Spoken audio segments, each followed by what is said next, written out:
Galera, hoje estamos com uma estrada aqui, nova estrada, 2001 aqui. Cheguei aqui, o cliente reclamando que a trava elétrica do lado do passageiro está fazendo um barulho estranho. Eu acredito que seja a trava que esteja com defeito. Na hora de travar, trava bacana, na hora de destravar faz um barulho.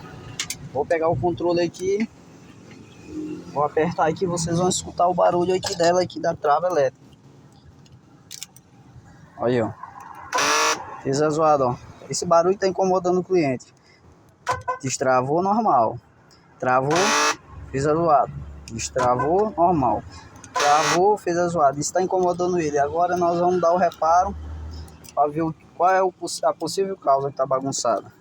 E terminar o vídeo aí eu mostro o final aí, mostrando pronto, na hora.